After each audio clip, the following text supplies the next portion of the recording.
What's up, YouTube? I was sitting around tonight and I realized I have not made a music pickups video in probably about 2 months. So with that said, I've got kind of a backlog, and I realized that I've got a lot of albums coming on the way in the mail right now, so it's probably a good time to clear the stack, go over some of the things I've been listening to and picked up over the last couple months of, let's say November and December 2015, with a little sprinkling of some of the stuff I've already picked up this month as well. The other thing that probably spurred this decision to make a video was the unfortunate news of David Bowie's passing. I did not pick up any David Bowie stuff this month, but I am a big fan, and certainly of the 70s period stuff more so than the rest. But yeah, it was kind of a bummer to hear that. And I think, his influence is going to be felt even more so now in his passing. So with that said, rest in peace, and let's move on with some stuff I got over the last couple months. So the first CD I got is a very cool release by the sub-pop band Love Battery. This came out in 1992. This album is called Dayglow, and it has this bright pink cover, which is pretty cool. I was blown away by this album. I didn't expect this was going to be so awesome, but I heard some really good reviews of this and thought I would check it out. I'm sure when I said it was a Sub Pop Records release from 1992, you're already conjuring in your head bad grunge music, most likely, especially if you haven't heard of this band. But they really weren't the same as the stuff that the label was putting out that year. So I would liken them more to SST Records era Screaming Trees, much more of a psychedelic garage type sound, and really interesting songs. Unfortunately, I've heard that this album is by far their best out of their 4 or 5 albums they put out. But I still might check out some of their other stuff because I'm really enjoying this album a lot. Unfortunately, it was not reissued on vinyl ever, so the original pressings of that from the 90s go for a ton of money like most of the 90s vinyl does. So for now, I'm happy to get the CD. Of course, this is also way out of print, so if you can find this in a bargain bin, or if you want to do a little bit more digging for it and pay what it goes for, probably about a $10 CD, it's well worth it. It's a great album. The next CD I got is a EP by the band Seam. If you've watched my last few videos, you know I've been tracking down pretty much all their stuff. This is one of their earlier ones. Don't have a whole lot to say about it. Kind of a cool cover, at least. I believe this came out in 1993 or so. And just more good stuff by the band. I think there's one more album by them I need, and then I'll pretty much have everything they put out on CD at least. Next one is the final album by the band Big Dipper. And the interesting thing about this one is I had zero expectations going into this. Most people have really said this album sucks. The album title is Slam, and it's from 1990. The thing that makes this different from their other releases is this one was released on a major label. It was put out by Epic Records. Their other stuff was all put out on indie labels like Homestead Records. And yes, the sound is a little glossier on this one, but you know what? The songwriting on this is actually pretty good. Like I said, I went in this thinking it's going to be awful based on all the stuff I'd read, and I would say it kind of holds up with the rest of the Big Dipper stuff. So what's interesting is there is a 3 CD compilation of their prior albums and EPs, and this one was left off of it due to major label legal reasons, blah, blah, blah. But basically, if you want to get into Big Dipper, their 3 CD compilation plus this, you'll pretty much have their whole catalog. So nice and convenient. And like I said, this one was well worth the $1 or $2 I paid for it. So definitely kind of like Slam by Big Dipper. The next one is the, of course, notorious album, As Nasty as They Want to Be by Two Live Crew.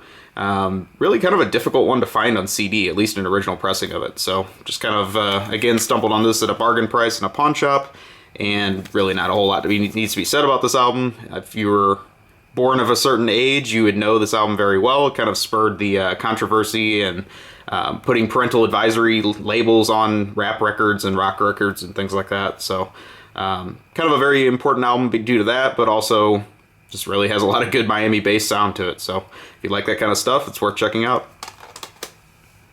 I've also been buying a lot of Volcano Sun stuff over the last few months. This was one of the albums I didn't own on CD, and this is their 1989 release on SST Records' Thing of Beauty. Great album. It's actually a double album, so I think it pretty much fills up the whole CD. If you get the vinyl, it's a 2 LP set. A lot of great stuff. They actually did some covers on this too to mix things up. There's a really great Brian Eno cover of Needles in the Camel's Eye. And yeah, just more great stuff from Volcano Suns. I've been hyping this band the last couple months, and really still a big fan. I wish I'd been around in their heyday. Another album that I'd seen a lot of hype about that also has been out of print since the 90s is this one, which is In the Presence of Nothing by the band Lilies. There are several albums that Lilies put out, however, they all pretty much sound completely different from another. This is their album that was considered to be like My Bloody Valentine's Loveless Part 2. Yes, I would say the sonics are kind of similar to that. You know, it's very much that shoegaze style, a lot of feedback and things like that, layers and layers of that in the recording. But the songwriting on this is kind of not so hot. They actually released an EP after this that is also out of print, of course, that they changed their style and went more in like a pavement direction, and I actually really enjoy that EP. But as far as their shoegaze dabbling, this album wasn't worth the effort it took to get it. It took me a long time to find this, and I don't know, a little disappointed. Some of their other stuff has been getting reissued this year, so maybe this one will be reissued at some point on vinyl. But vinyl copies of this go for like, I don't know, 100, 150 bucks. I mean, something crazy like that. Even the CD is very difficult to find. So nice to have it, I guess, but not something I'm going to listen to a lot. The next one is another compilation. This is by the band Truly that I've been tracking down all their stuff. This was actually their hardest release to get. This was a CD-only release, and it's called Twilight Curtains. It's kind of a interesting compilation, B-side, soundtrack songs, and 7-inch songs, one-stop shop. But what's interesting is the band only had 2 proper albums, so there really wasn't a whole big well of stuff to draw from. Interesting covers on this, especially the choices. You know, for a band that was kind of a mix of psych and grunge, they covered the Beach Boys and the Go-Go's on this. And they're really great covers, too. I really enjoyed this. This was worth the effort in tracking down. Early release from the 2000s and Euro only is my understanding. I actually got this from Greece, and it was my first time ever getting a record from Greece, so that was kind of cool. Really interesting packaging from the record store there that sent it out. So yeah, if you're getting into Truly, this is not their most important release, but if you become a fanboy like I kind of have, you're going to want to have this. So, nice stuff. And the final CD release I got is The Urge, Too Much Stereo. This band was and still is very important to my hometown of St. Louis. This was kind of our big champion band of the 90s that we thought was going to break out huge across the U.S. They did sign to a major label. This was their second album they put out on Sony. And outside of a maybe 300-mile radius of the Midwest around St. Louis, they flopped completely. This one was probably their biggest effort in reaching a larger audience, but then they put a cover like that on it, which, yeah, I don't really know what they were going for there. And it didn't do well, and essentially the band broke up soon after this release. So they have since reunited. They've played a lot of local shows, to much bigger crowds than they did even back in their original days. So to some extent, they still are a success here in the local scene, but definitely didn't break out nationally. If you're curious what this sounds like, a lot of their earlier releases were more of a ska horns, but not ska sound, and rock blend, kind of an alternative 90s rock blend. This one went a little bit more pop, and there actually are a couple good songs on this one, but definitely an unusual release and kind of broke up the band, so that's that. I used to have this on CD when it first came out. For some reason I sold it, and it was just kind of one of those things, nostalgia creeped in, and I decided I wanted to have this again, so I did. So that's all the CDs I got this month. Let's look at some 7-inch releases. I actually got 2 7-inches by one of my favorite bands, Built to Spill, and these were just a couple I kind of forgot existed, so I got lucky and found these. This one is a split single of Built to Spill and a band I'd never heard of before called Marine Research. What's interesting on this one is Built to Spill covers a Marine Research song, and Marine Research covers a Built to Spill song. The Built to Spill cover is definitely their style. I mean, it sounds like a song they would have written themselves. It's excellent, but the Marine Research side of the album, or 7-inch, is really weak. Probably why I've never heard of this band. So this was released on K Records. I think it came out around the year, I don't know, 98, 99. And definitely worth having for Built to Spill collectors, but yeah, definitely didn't get into the other bands. So nice to have that. The other Built to Spill 7-inch I got is one I didn't even know existed. I just stumbled on this in a local record store, and that was a 7-inch promotional single for their song Strange, which was on their 2001 album Ancient Melodies of the Future. And the B-side is exclusive to this, however, it is an instrumental. It sounds like something that could have been a Built to Spill song, but just never got released. And the only other thing about this is it is on blue vinyl. It's kind of cool looking, so nice to have that. Got it for a couple bucks. I got a couple new 7-inch releases from In the Red Records, which is one of my all-time favorite record labels. And this is a 7-inch by the Memphis punk band X-Cult. Seen them live several times. They're a lot of fun to watch live. And really don't own a lot of their stuff on recorded. So this actually is a new single. Has 3 songs on it, Fast and Furious, like all their other stuff, and very good stuff. This was actually the earliest pressing of it. I think there was only like 200 copies of this, and it came on kind of this yellow marble vinyl, so very nice. The other thing I got from In the Red Records is the new 7-inch by Gogs, and you're probably saying, who the hell is Gogs? This is a new side project of Ty Segall's, who has a million side projects, and he's also working with the singer from X-Cult on this, so definitely has that family effect of that last release with this one. 2 new songs. Two songs. It's a new song called She Got Harder, which is pretty good, and the B-side is an Iggy Pop cover, so definitely can't knock that.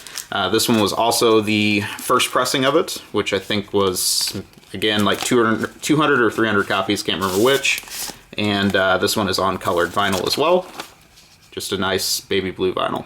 So, very cool releases from In the Red. Definitely like just about everything they put out.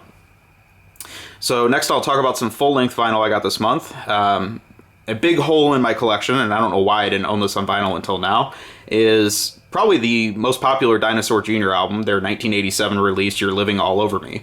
I've owned this on CD for many years, and it is, you know, probably my favorite Dinosaur album, actually. It took a long time for this one to grow on me, though. It's really a strange mix of songs.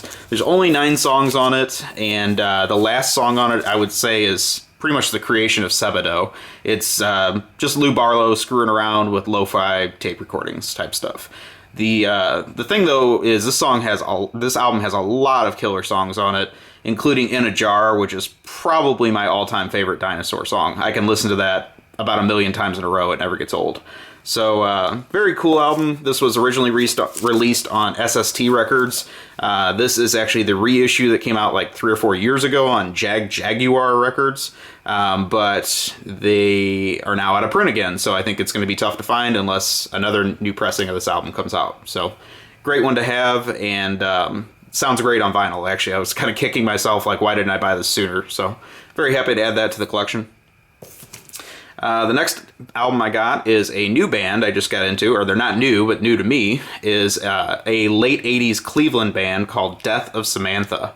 And I'd heard a lot about them, I just really had never checked them out before.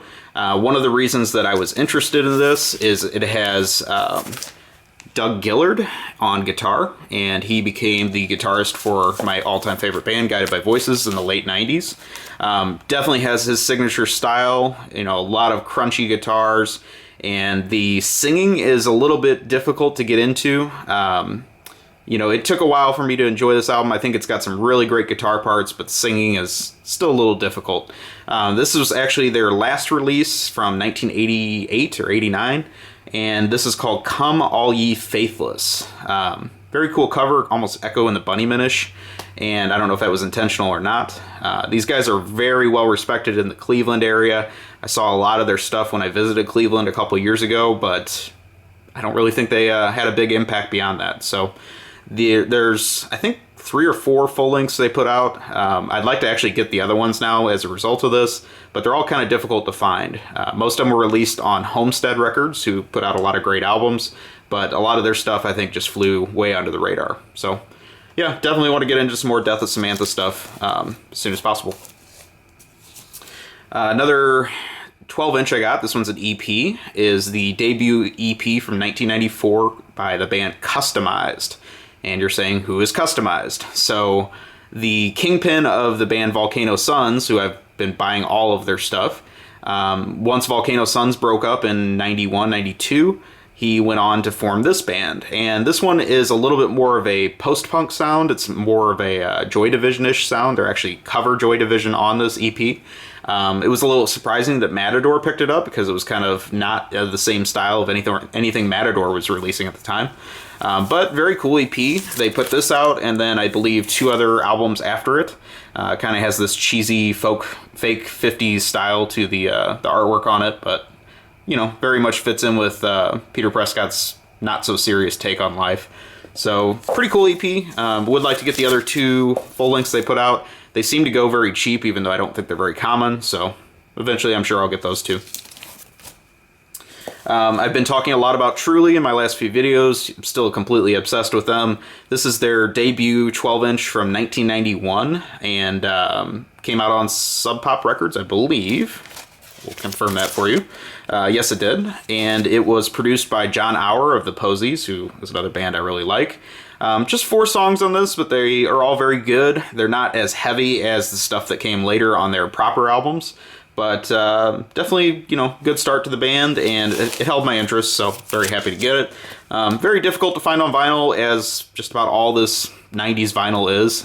Just seems like there's such low pressing runs, or it's all just disappeared as compared to other decades of music. So unless it gets repressed, it's very hard to find 90s releases on vinyl. So this one actually had to come from Germany, and I was very happy to get another international package this month.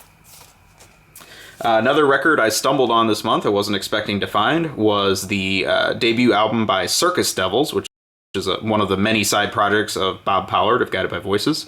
And this is their debut from 2001, I believe, called Ringworm Interiors. This is just like a lot of Guided by Voices side projects in that it was only a vinyl pressing of 500. And the interesting thing about this is it was in sealed condition. So I don't know if I'm going to be opening this. I do own it on CD. I've had that for several years. This one is a little difficult to listen to. I didn't really get into a whole ton of the Circus Devils albums. I really like the second album, though. And probably the most notable song on this one is Apparent the Red Angus. That's a great song, but most of the other stuff is, you know, very experimental and not my favorite stuff that Bob Pollard's put out. So very cool to have a sealed copy of that, and definitely wasn't expecting to find it. I mean, I don't even see this unsealed, so very nice to have. The next album I got is another album by Das Damon. This was a New York band from the late 80s that put out stuff on SST Records, and this was their debut full-length from 1987 called Jupiter Eye. I don't like this one as much as their second SST Records album, but it still was pretty good. Basically just some typical garage rock, which was a little bit out of fashion at the era that they put this out. And there was a Sonic Youth connection because Thurston Moore kind of discovered this band and put out their earliest stuff on his record label. So very cool stuff. I think they've kind of been completely forgotten since then, but I would recommend checking out their second album on SST before you get this one. This next release is the only thing from Black Friday 2015 that was exclusive to that release date that I couldn't find on Black Friday, so I ended up having to buy this one online. However, the prices of that stuff dropped like a rock, so I got this very cheap. And this was the Ty Segall compilation of T-Rex covers that he put out, and it's called Ty-Rex. This is actually based on the 12-inch that he released another record store day of 6 T-Rex covers, and then an additional 7-inch with 2 more T-Rex covers. Plus, there's one more bonus T-Rex cover included, so there's one exclusive song that was not on those earlier releases. Really like the back cover, parodying the style of the T-Rex album, The Slider, which is a great album, and really interesting choices that he did on this. He didn't do essentially the stuff that you would expect, like Jeepster and Bang a Gong. A lot of, more obscure T-Rex songs, including some of the early pre-T-Rex material, which was released under the album, or under the band title Tyrannosaurus Rex. So very cool stuff. Ty Segall definitely is a big T-Rex fan based on this. He did one live show this year where he just played nothing but T-Rex covers. I would have loved to see that, but I missed it. So anyway, great release. There was a green vinyl version of this that was more limited, but unfortunately I just got the black version. The next thing I got was just a kind of a surprise release I saw in a record store. I had no idea this existed, and it's probably bootleg would be my guess, but it's a live recording from 1979 of Paul Collins' Beat, one of my favorite power pop bands. Came in this strange, like, thin, just sleeve cover. It doesn't even have like a backing to it. So, like I said, kind of a hokey Euro, probably bootleg release, but the sound quality on it's pretty good. It was a very energetic live show and nice recording to have. I got a couple new reissues that I wasn't expecting that existed. And this is the final Jesus and Mary Chain album from 1998 that is very underrated and a lot of people have forgotten about entirely, called Monkey. I had no idea this got a vinyl reissue like 6 months ago, and it is a double vinyl issue. Very cool, high quality pressing. It was kind of expensive, it was an import, but well worth it, because the original copies of Monkey on Sub Pop Records go for an astronomical amount. So very welcome reissue and great sound quality. Recommend picking this up if you like Jesus and Mary Chain in the least. It's a very long album. Like I said, with it being a double album, it's their longest release, but it has such a mix of songs. I think anything that you like of Jesus and Mary Chain will be represented on this album. Another Euro release that I got with that is the debut album by Supergrass called I Should Coco. This was the 20th anniversary of it, so it's a new reissue that comes with a 7-inch single with a couple bonus songs on it. And very nice quality on this too. Definitely listened to this album a lot in my teenage years in the 90s. Really like this album. I love their second album even more, In It for the Money. So I'm hoping that'll be the next one to get reissued, because I would love to have a vinyl copy of that. I listened to that a ton when I was a teenager. So very great release here. And unfortunately Supergrass broke up a few years ago, but their members are still very active in other bands. I don't remember if I showed this in my last video or not, so I decided to take a chance and show it. And this is the clean release Oddities. This is a vinyl pressing of a cassette-only compilation of their super early 80s material, so back when they were first forming the band. It's okay, lower quality than their full-length albums. Has a lot of songs on it. You can actually hear some roots of some of their stuff that appeared on later albums, but probably not something I'm going to listen to a whole lot. I don't think they printed a whole lot of these, maybe 500, 1,000, something like that. So nice to have for the collection, but not necessarily a mandatory release for a clean fan. Again, I can't remember if I showed this in my last video, so I apologize if I did, but this is the newest release from Parquet Courts. It is called Monastic Living, and it has this very interesting cover of a monk doing dishes. So, whatever. Interesting thing about this is I saw this band live about a month and a half ago, and they were promoting this. However, it wasn't quite released yet, so I had a pre-order in on this. It didn't show up until after I got back from the show, and they had it at the show, which kind of ticked me off because I wish I'd known they were going to be selling it. I would have just bought it there. What was funny about the show is they played a lot of the songs that everyone knows. It's a fan of Parquet Courts, but then like in between songs they were just playing like these acoustic, or not acoustic, but instrumental interludes, which I just was like, okay, I guess they're just killing time between songs. What I didn't really realize when I was watching the show, and I don't think any of the fans did either, is that was the material off this. It's an instrumental release. It has like one song with vocals on it. Really strange release. It's going to alienate a lot of fans, I believe. Not at all something I'm going to listen to a lot, and I kind of see it as a cash grab. It was kind of like, how much can we troll our fans and still get them to buy our stuff? So I don't think this thing went anywhere. I think it's been completely forgotten in the month or so that it's been out, but I can't recommend it. Other than the unusual artwork going on there, Yeah.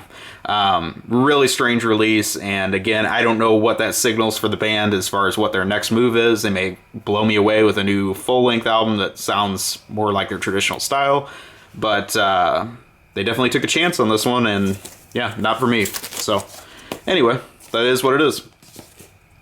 And the final record I got for the month, sorry the video is a little long, I wasn't expecting to talk this much, is a really strange release I found by MC Ant the Great. This was a Oakland rapper from the late 80s, and was also in this group of his posse was Ant Banks, who is not in relation to MC Ant, other than similar name. Ant Banks I knew because he worked with Too Short from Oakland, probably the most famous rapper to come from Oakland, and he appears on this record as well. This was released in 1988, 89, something like that, and I found it in this very strange record store in my city of St. Louis that I'd never been to before, that essentially is probably about 95% out of business and has been for a long time. They're just hanging on by a grasp with some of their old inventory they had that was dead stock from back in the 80s. So this actually came sealed when I got it, and it's interesting because it's a very low budget, kind of a private pressing release, it feels like, yet it came on clear vinyl, which is not something that was common for that era. So very good, actually. I enjoyed this a lot. Turns out that it's kind of obscure. I think it's, kind of a hidden classic for hip-hop fans. And I noticed that CD copies of this go for like ungodly amounts of money, so there must be some kind of collectability with it. But I enjoyed it. I only paid a couple bucks for it, and I think it was a nice surprise. So, always happy to get more obscure hip-hop releases from the late 80s whenever I can. So that pretty much does it for the 2 months, and that's why it took so long to make this video. I will try to keep up with music videos, or music pickup videos more often if you guys would like to see that. And please leave me a comment, comment, subscribe, let me know what you think. And I will talk to you soon. Have a great day or night, wherever you are.